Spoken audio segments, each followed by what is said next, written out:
You're listening to an Airwave Media Podcast.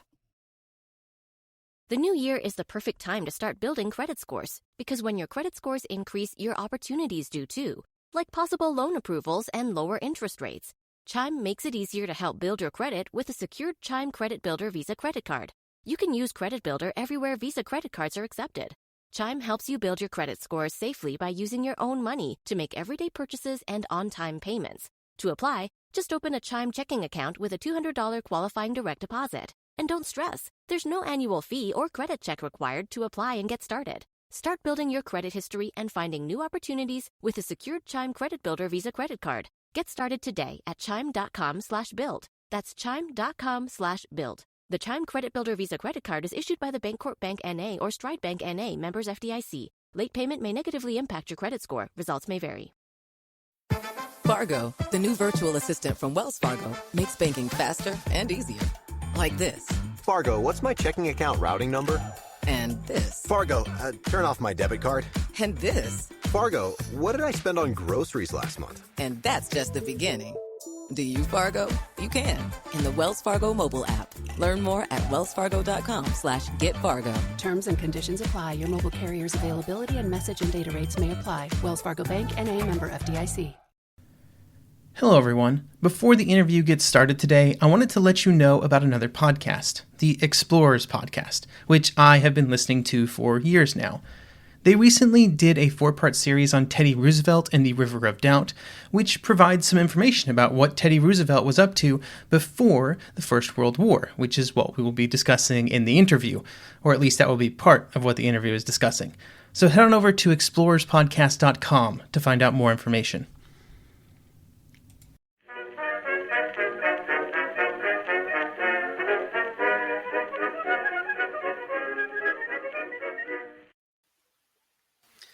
Hello, everyone, and welcome. Today, I'm joined by Neil Langto, historian and author who has written 4 books, including his latest book, The Approaching Storm, Roosevelt, Wilson, Addams, and the Clash Over America's Future, which deals with America's entry into the First World War.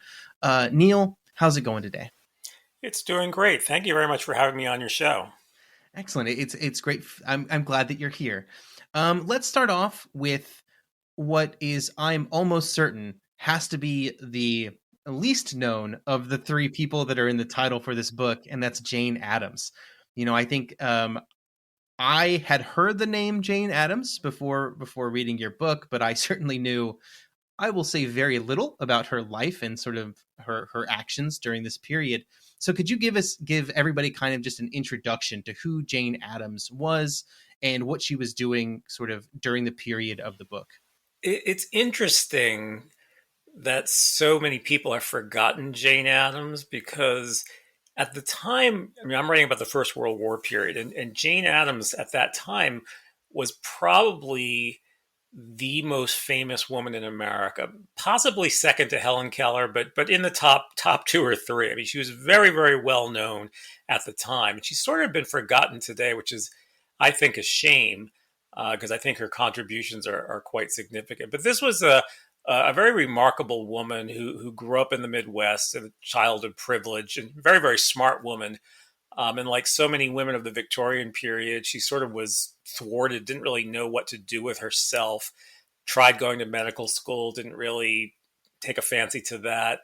And ultimately, she drifted into something that gave her meaning and purpose, which was the settlement house movement. The settlement house movement was something that had started in Europe.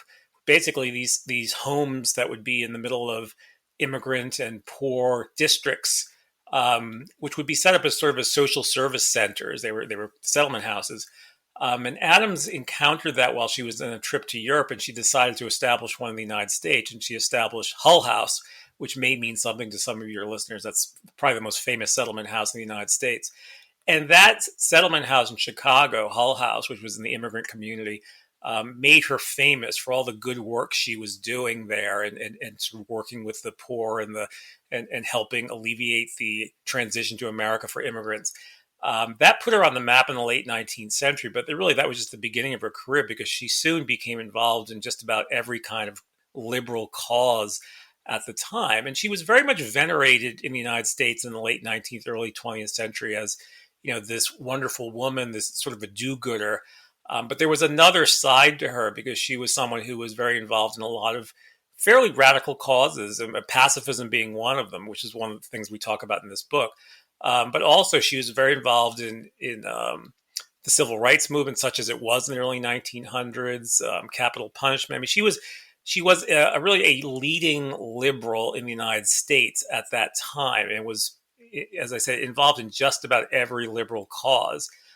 For the purposes of this book, she was someone who was a main figure in the pacifist movement. She was a pacifist, and when the First World War broke out, she was, felt it was very, very important for the United States to stay out of this war. But she wasn't a pacifist in the sense that sometimes we think of pacifists today as being someone who was all about nonviolence. It was more about, we're in the 20th century. We should find other ways to solve these problems rather than going to war and killing each other. I mean, she was an internationalist, and she believed that the United States, their role was to find a way to bring these belligerent powers to the peace table. In other words, that should be what we should be contributing to as far as the war is concerned. We should find a way to get the Germans and the British to talk, somehow stopping this war. We shouldn't be ourselves involving ourselves in this conflict. So she's going to be a very important figure in voicing the opposition to American involvement in the war and finding a way to bring peace to the combatants. Yeah, it's interesting that you kind of described pacifism a little bit, because it's like an active pacifism almost, where it's not just we are staying out of it. It's we have a duty or a role in trying to end the conflict. Yeah, I mean, that's what she herself said. She said, we are a great country, but we need to take a dynamic stance towards the war. And she wanted President Woodrow Wilson to do that. And what you see in my book from, the war begins in 1914 and we end up getting involved in 1917. But in that period of 2.5 years, you see Addams and the other pacifists kind of constantly nudging Wilson, do something for peace, try to, make some sort of peace outreach to bring these countries together. One of the big ideas that Addams had, voiced by some of the other pacifist followers, was some sort of conference of neutrals. There were a number of neutral countries. The United States was the most important of the neutral countries at this time, as far as the war was concerned. Bringing them together, having some sort of neutral conference, and then using that as a sort of a springboard to a larger peace conference, getting the two sides to have a ceasefire and to talk. I mean, there was this belief that we can just get them talking, get them to stop fighting.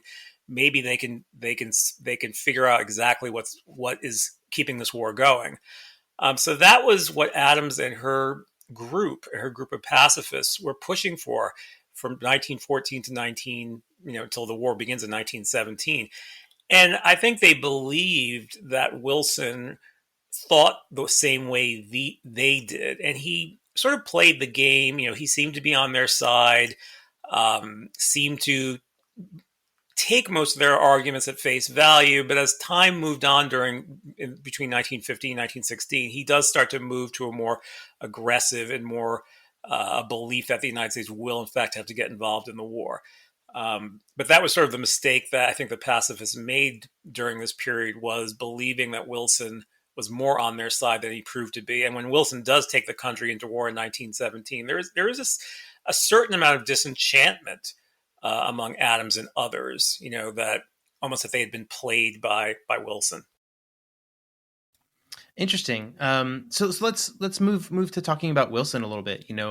Wilson is well known to my listeners. We've covered America's entry into the war and Wilson's role in the post-war sort of peace settlements.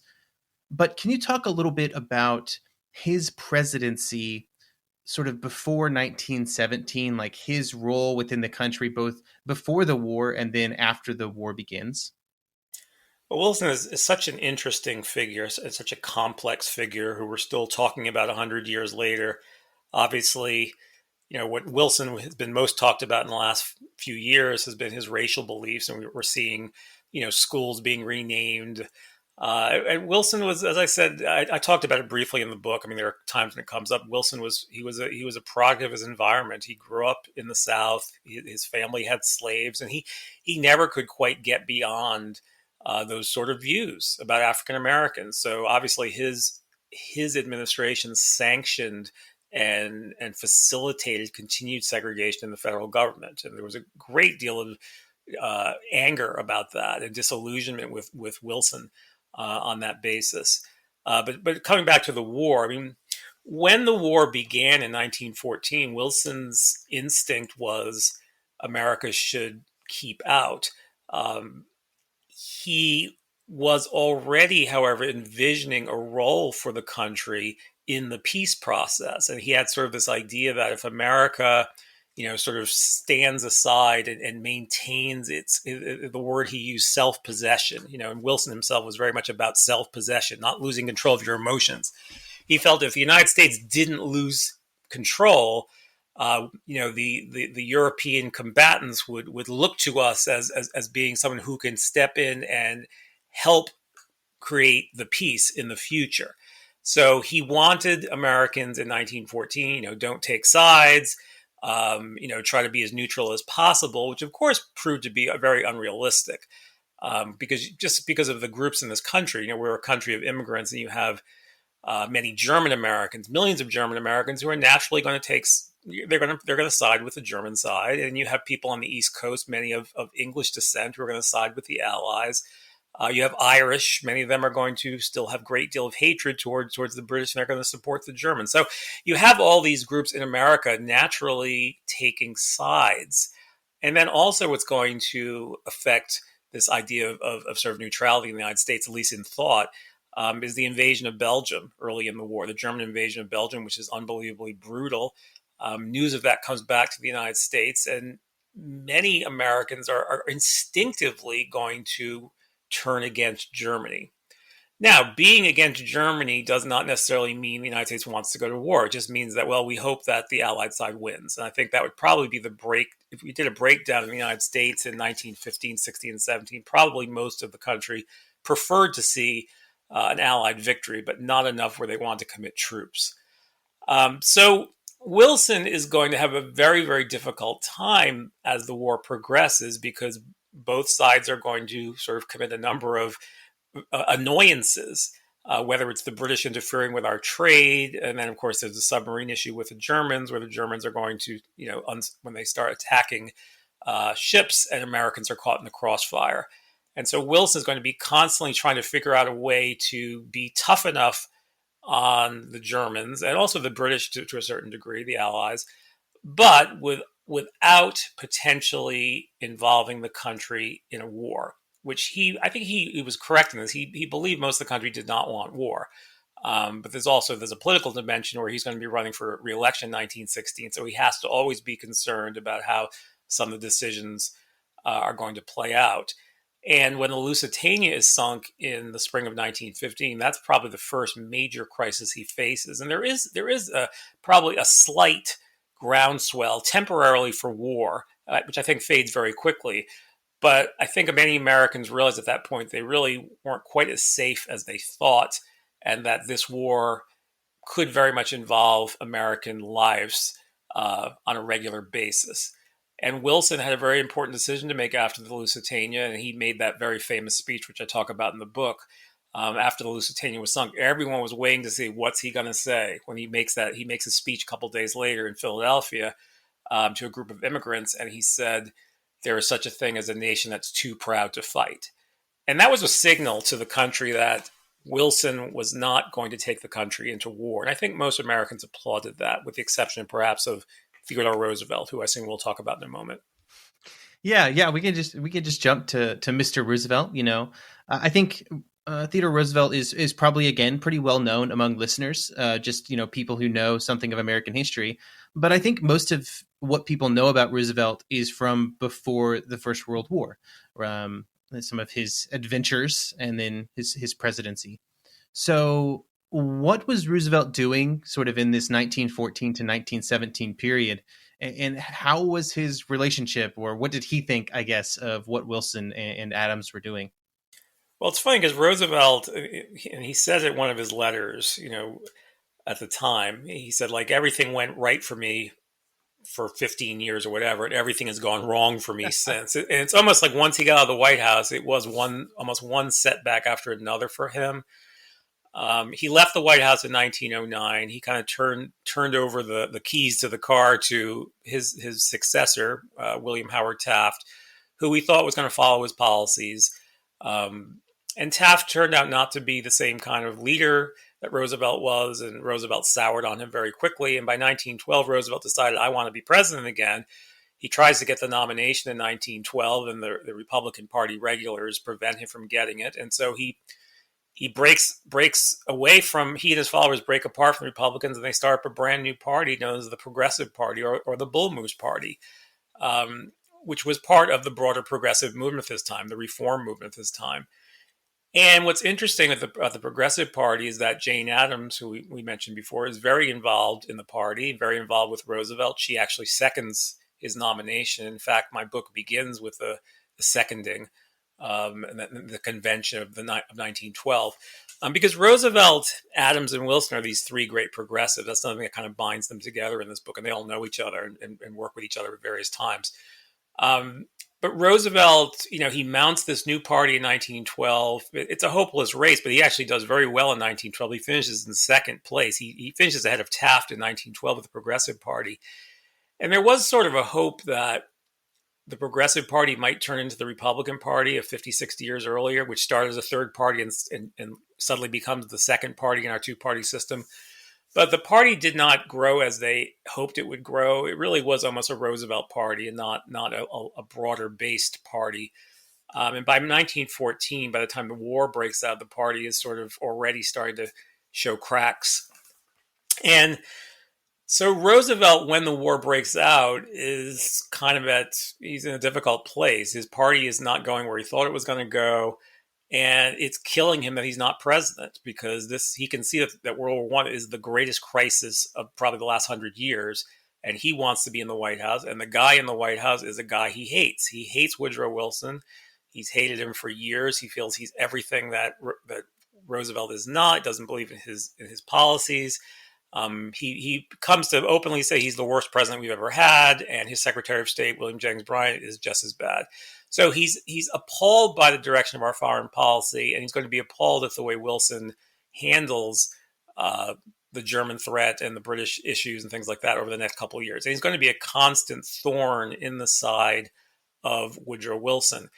One of the things he's going to speak about incessantly is what they call preparedness, military preparedness, because our army is pathetic in 1914. I think it's like 100,000. It's very, very small. And Roosevelt's going to keep saying over and over, we're going to need that army someday. And his belief is, and I think in some ways he's more realistic than Wilson, is that if America is going to do anything around the world, do anything positive around the world, we need to have the military might to back it up. Our Navy is decent size. I think we were second or third in the war, but our Army is not at all big enough. 100,000 is not enough, and we have to start addressing that. And that's going to take a while for Wilson to finally move in that direction. But Roosevelt will kind of be a lonely figure in 1914 into 1915, beating the drum on this issue. And a lot of Americans don't want to hear it. So he's very discouraged in 1914, 1915. See a lot of letters where he's very depressed and people don't want to listen to me anymore. He gets sued for libel. He's in court. So it's a difficult time, although things are going to start to turn around by late 1915, early 1916, where he really thinks he might have a chance to run for president against Wilson as a Republican.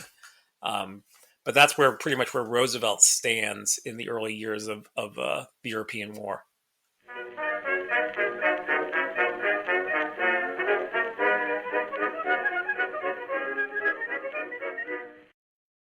The one truth about human history is that change is inevitable. But the one thing that has never changed is that humans need food to survive. There are many ways to get that food, but one of the easiest ones is Factor.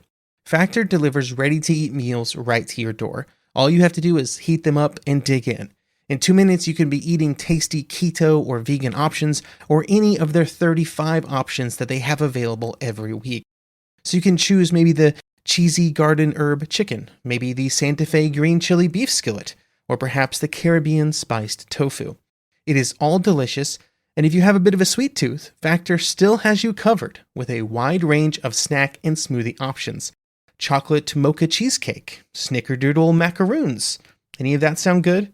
And don't worry, even the tasty stuff is dietitian approved. Head over to factormeals.com/GW50 and use code GW50 to get 50% off. That's code GW50 at factormeals.com/GW50 to get 50% off. Fargo, the new virtual assistant from Wells Fargo, makes banking faster and easier. Like this. Fargo, what's my checking account routing number? And this. Fargo, turn off my debit card. And this. Fargo, what did I spend on groceries last month? And that's just the beginning. Do you, Fargo? You can in the Wells Fargo mobile app. Learn more at wellsfargo.com/getfargo. Terms and conditions apply. Your mobile carrier's availability and message and data rates may apply. Wells Fargo Bank, N.A., member FDIC.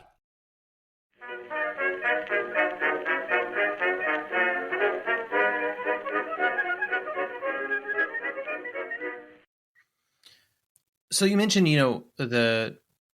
there was some shift in how Americans were thinking, and Roosevelt was able to take advantage of that, maybe to raise his chances of becoming president or running for office. So when we look at how things shift in the months before the declaration of war in 1917, how does Wilson get to the point where he sort of supports getting into the war?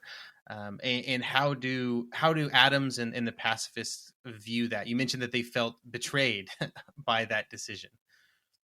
I think Wilson wanted to absolutely avoid going to war if he could. He could see it was coming. And you get to the fall of 1916, where the Germans are basically have a sense that, well, we're ahead right now. But we probably can't win a long war. So it really would be in our best interest if we can get this war ended now, ideally with us being allowed to keep what we've won so far.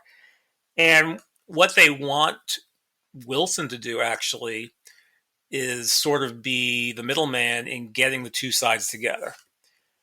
And so there's all this back and forth. We even have the Kaiser sending a correspondence to the United States secretly in English, basically pushing Wilson to do this, and dangling over the administration the threat that we're going to resume unrestricted submarine warfare, which they had pulled back on because Wilson in earlier in 1916 with the sinking of the Sussex had pretty much threatened them, we're going to have a diplomatic split and that's probably going to lead to war. So the Germans we're going to move to cruiser warfare, where we will make sure that the passengers are accounted for and things like that. But the Germans were getting antsy in the fall of 1916 because, as I said, they felt they couldn't win a long war and we need to win now. We need to end it now while we're still ahead. So Wilson wasn't going to do anything, obviously, and he wasn't going to be strong-armed to doing anything. And his first job in the fall of 1916 was winning the election. He ran against Charles Evans Hughes. We mentioned Roosevelt was trying to get the nomination, but again, the Republicans were not going to let that happen. They really had to punish him basically for kind of ruining things in 1912. So TR is kept out of the nomination in 1916. They give it to Hughes, who was a Supreme Court justice, and Hughes and Wilson slug it out. It's a very, very, very close election, which I do discuss in some depth in the book. Originally, they thought Hughes won. But as the hours progressed, it became clear that it was going to all hinge on a couple of states, and eventually Wilson won. If I think something like 2,000 or whatever votes shifted in California, Hughes wins the election, wins the electoral votes he needs in California, wins the election. But anyway, once the election is over in November 1916, Wilson can see that the Germans are going to resume unrestricted warfare, and Wilson sees that's going to lead to war. So Wilson believes, all right, I'm going to kind of do what I can do to prevent that from happening. I'm going to do some sort of peace outreach. So he works on this in November and into early December 1916 as sort of message to both sides, saying, let's see if we can figure out what's keeping this war going. Can we find some way to get a ceasefire, etc. In the middle of this, the Germans get tired of waiting for Wilson to do this because they've been waiting, like, is Wilson ever going to do this or not? and they float their own sort of half-hearted peace move, saying, "Okay, well, we're ahead and we're willing to talk if you want." And it was sort of a backhanded, half-hearted maneuver, which neither the British or the French were interested in. But for Wilson, it was difficult because he had not put his own peace feelers out yet, and when he did a couple of days later, it looked like he was piggybacking on the German effort, which he really wasn't. So Wilson kind of throws a Hail Mary pass in December 1916 again, saying, "Okay, can we find a way to at least talk, to get the two sides talking?" But neither side is interested, really. And in fact, the Allies are furious that Wilson is doing this. They do not want him putting this out there right now. They feel it is not the time to do it. And basically, I think, and your listeners, of course, are World War I experts. They know that both sides had sacrificed so much by this point. They could not. There was no way they were going to stop unless they won. It was just too much. They felt they had to keep going to see if they could win the war. They were not going to settle anything less than what Wilson wasn't offering enough for them to be either side to be enticed. I think there's a quote from one of from the British Foreign Office in 1916 where one of them said, "We might be interested in some sort of offer from America only if our French allies felt they could go on no longer, and we're not at that point yet." So that was the problem that Wilson was facing. So both sides reject his peace move. The German peace move goes nowhere in December 1916. And after that happens, the German leadership basically says, "Okay, well, we tried this. So we have one way to win the war. We're going to resume unrestricted submarine warfare in early 1917. Yes, America might get involved, but by the time they really get involved, it'll be too late because we will have starved the British into submission and we will have won the war." That was the great plan, as you and your listeners are certainly well aware of. I'm simplifying it considerably. So that was what happened. They said, "We're going to go for broke." And when that news is given to Wilson in February 1917 that the unrestricted submarine warfare is coming back, then he knows pretty much war is almost inescapable. Although I think even up to the last moment, he was hoping maybe the Germans will kind of back down like they have backed down in the past, but this time they don't back down. So he is pushed. And of course, the Zimmerman telegram was another push where that was a rather silly, foolish effort from the German Foreign Office to entice Mexico into sort of tying up American forces with this idea that they would have the chance to take back American territory, which of course was preposterous. And there's material in the German Foreign Office where they're absolutely furious that this got out in the first place. So these matters all push Wilson towards war. And I think the big thing for Wilson, too, he wanted to have a great impact on the peace process. And I think he pretty much realized, I have to be involved in the war. The U.S. must be involved in the war. And there's a scene in the book where Addams comes to the White House in early 1917 to talk to Wilson with a few other pacifists. And it's a very charged conversation they have. And Wilson tells Addams and the others that if America doesn't get involved in the war, I'd be lucky to get into the peace conference through a crack in the door. And that is not acceptable to him. He wants to have a great deal to say in the peace process. He's already thinking the League of Nations. And after that meeting, that's when I think the disillusionment among pacifists and among Addams kind of set in, that Wilson is not who they thought they were. So that's sort of the process that takes Wilson away from war is not acceptable to war being something he doesn't really necessarily want to do, but feels he has to do it for the good of sort of the world, if not America. Yeah, I think that's interesting because that really ties into a lot of the conversations that we've had on the podcast and anybody has if they talk about the Paris Peace Conference and the League of Nations, around how, Wilson believed he was making the best decision because he believed that he could sort of create this system after the war that would preserve peace, hopefully, for a long time. Right. I mean, I think he was floating that idea out in America in 1916. He had talked a little bit about it. He hadn't gone so far that then in early 1917, when he did the Peace Without Victory speech, when he really articulated it more, and that speech went over very well, although by that point the Germans had already made their decision to go to war. I mean, not to go to war, but to resume unrestricted submarine warfare. And Wilson, again, he had this notion. I think he's a very complex figure about what he wanted to do and what he felt was possible. Roosevelt, did not agree with a lot of things that Wilson was doing. He also felt that, the League of Nations, he never thought that was going to be a great idea. He felt that America needed to keep the agreements that she had already made with countries before entering into any sort of other potential sort of institution like this. Now, some of this, of course, it was simply that Roosevelt, by 1916-17, was going to oppose anything that Wilson was in favor of, or Taft, for that matter, because Taft was also interested in this, and Taft was part of an organization which I talk about in the book, the League to Enforce Peace, which was sort of another idea for some sort of international peacekeeping organization that would be formed after the war. They hoped to form after the war.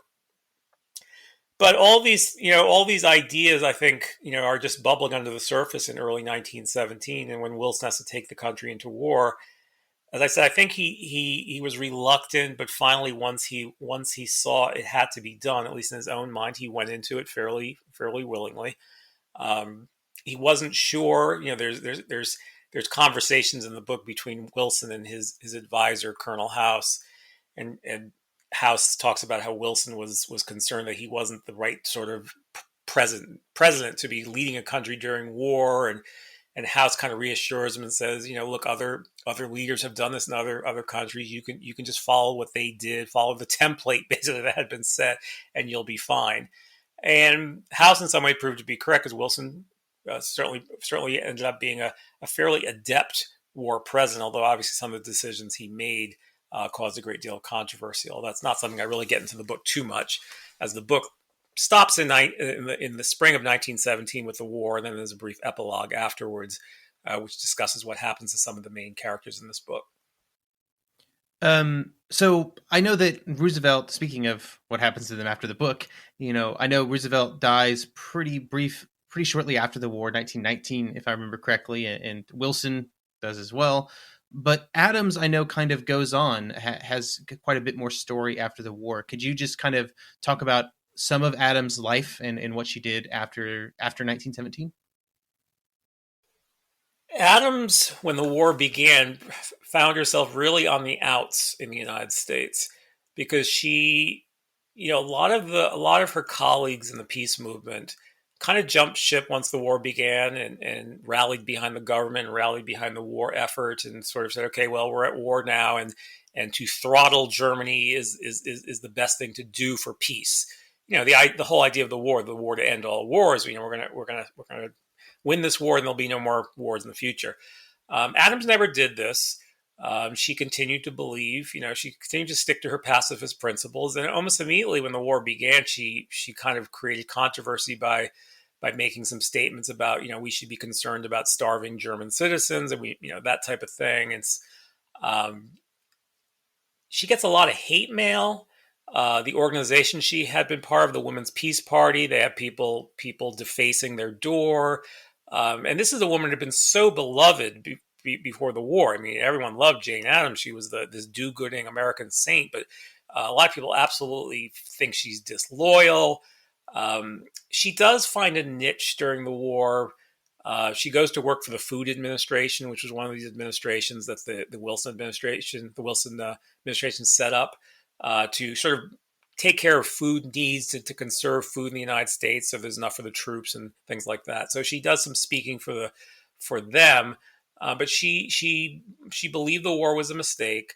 And during the 1920s, she continues her pacifist ways and attitudes, and the country is drifting towards the right in the 1920s. So her views are seen as being radical and subversive. And you have Hoover and the Bureau of Investigation putting her under surveillance in the 1920s. And by then she's in her mid 60s, and they still think she's dangerous.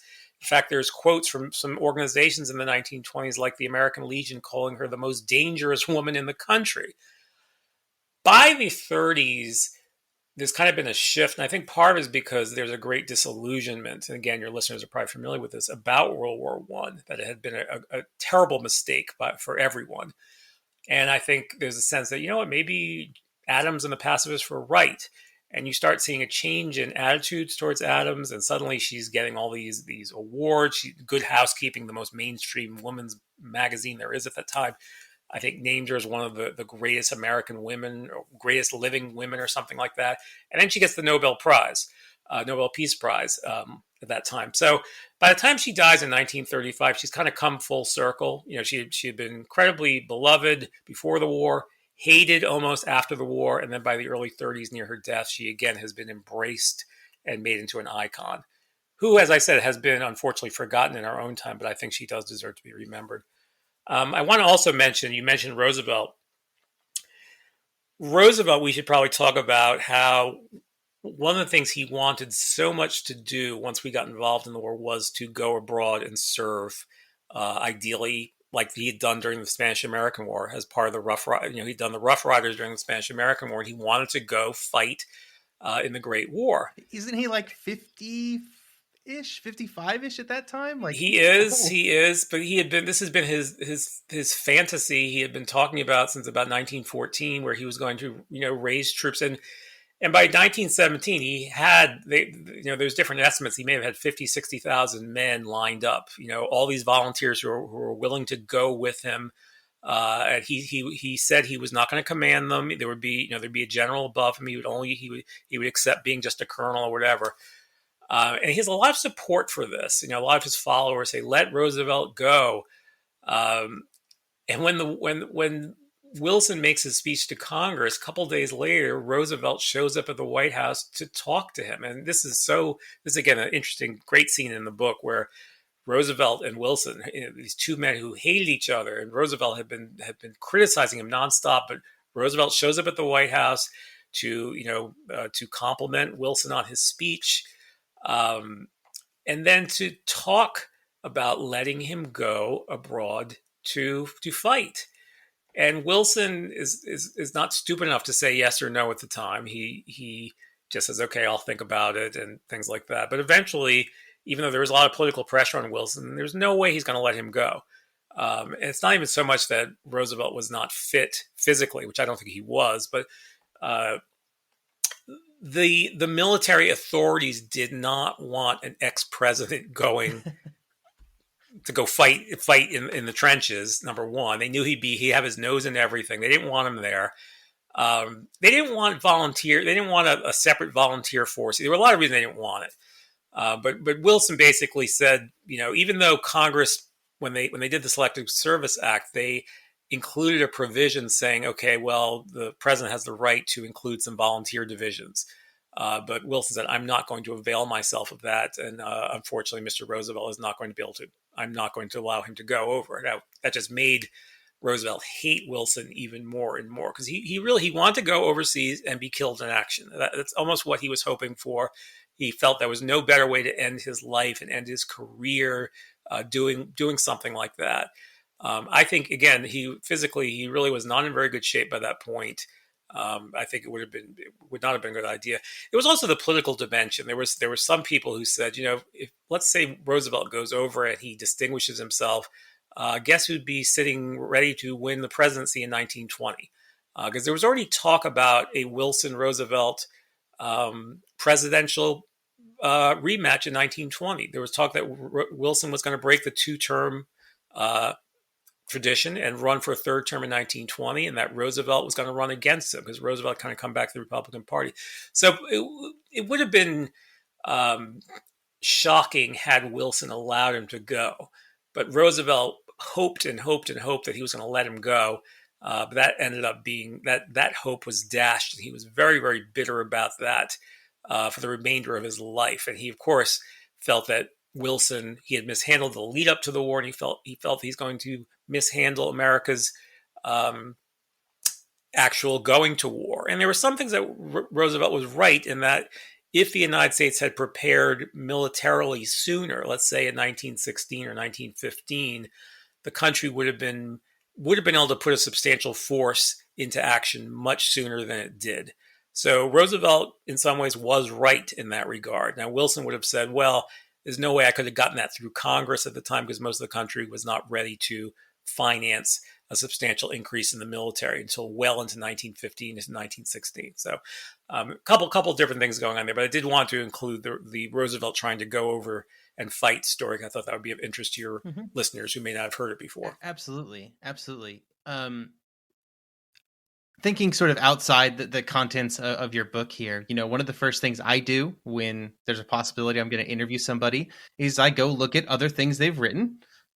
And you've written some very well-reviewed books on the history of baseball, specifically on the Negro League Baseball. So what kind of caused you to write this book, I guess, changing kind of topics, although still within the realm of history? Well, I had done the 3 books on baseball. I had done 2 books on the Negro Leagues, and then the last book before this one was a biography of Roy Campanella, who played in the major leagues, but also was a Negro Leaguer himself. And I felt that I had done enough on sports and enough on baseball, and I was hoping that going to a more broad based book on history might find more readers. Sports readership is kind of narrow, I think, and I think baseball readership is probably even more narrow than that. So I was hoping by taking a topic, such as World War I, and with some recognizable figures, it would help me to get more readers. So what led me to this topic in particular was I was looking at an older series of books that were written in the 20s and 30s by Mark Sullivan. Mark Sullivan was a great journalist of his time. He knew everyone. He knew Roosevelt really well. He knew Wilson, and he wrote for Collier's. Collier's was a big magazine at the time, and he wrote a series of books in the 1920s and 1930s about recent American history, which would be the early 20th century. And he was somebody who had lived through it. And they're fascinating books. Lots of interesting, visuals in these books. And he does a lot of social history, which was not really being done as much in those days as it is now. So he has things about the popular music of the time and the movies and also the nuts and bolts political history too. But I picked up some of his books on the World War I. I think he did 6 volumes from that period, and there's 1 or 2 on World War I in America. And as I started reading them, I thought, this is really interesting stuff, and I don't know much about it. I don't think most people know much about this period, and I think there's probably some sort of book here.